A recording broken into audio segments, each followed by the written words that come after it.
Most businesses treat email timing like guesswork. They send every Monday morning, cross their fingers, and hope something sticks.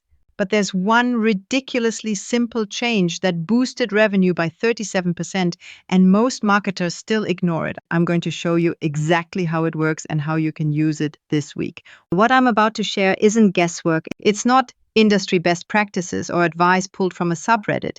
This came from analyzing hundreds of campaigns across industries, watching tens of thousands of subscribers in real time, and tweaking things until patterns revealed themselves. Let's talk about the email engagement window and why clinging to one best send time might be silently killing your results. Here's how most people do it. They look at one campaign, maybe two, notice that 9 a.m. Tuesday had a higher open rate than usual, and that becomes gospel. Every campaign after that is scheduled for 9 a.m. Tuesday, forever. That's a trap.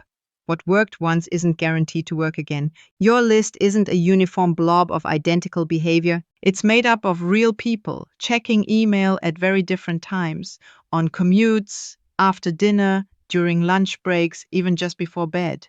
Trying to cram them all into a single send time?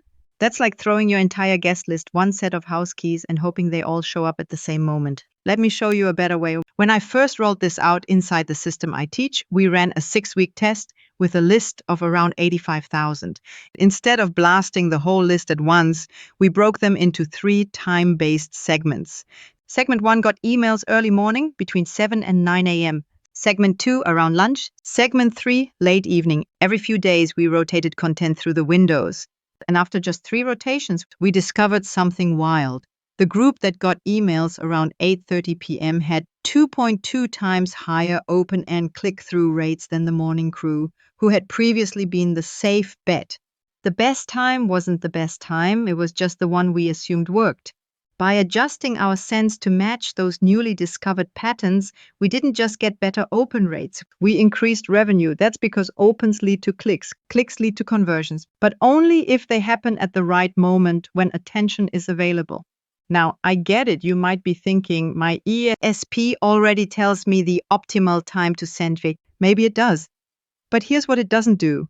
Identify your list's specific high engagement windows across multiple segments and rotate your sends through them to avoid deliverability decline. Because that's the sneaky part.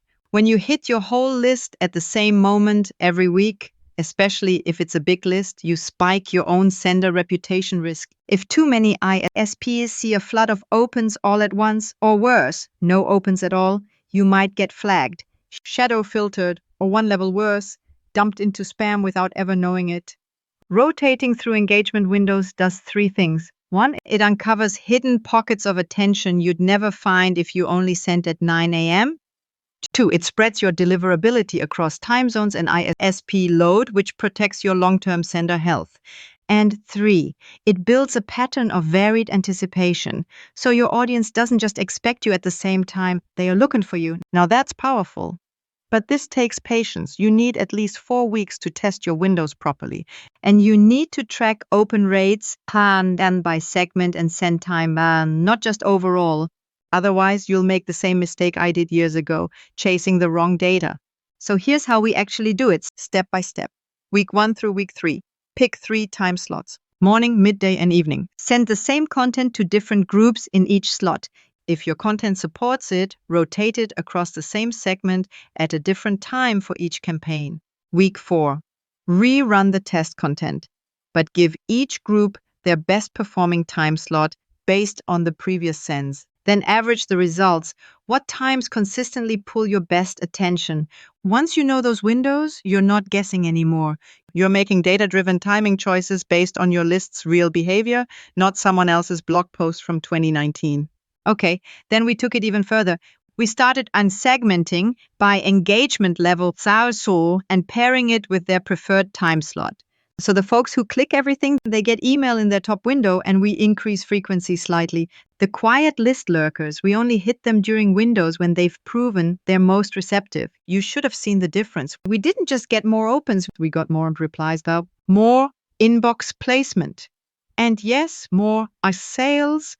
Almost 40% more revenue from the same list just by respecting the rhythm of their inboxes. And the best part? It doesn't require a fancy tool or AI. It just takes a spreadsheet, a timer, and the willingness to test with intention instead of superstition.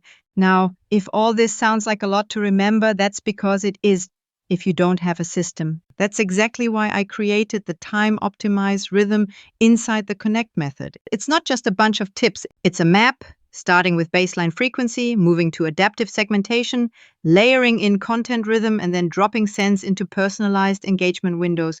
You follow it, you win. But if you skip this, you end up shouting into inbox voids while your best subscribers slowly forget why they signed up in the first place. Don't do that. Master your timing, and email becomes less of a broadcast and more of a conversation. That's what builds loyalty. That's what moves revenue up instead of flatlining.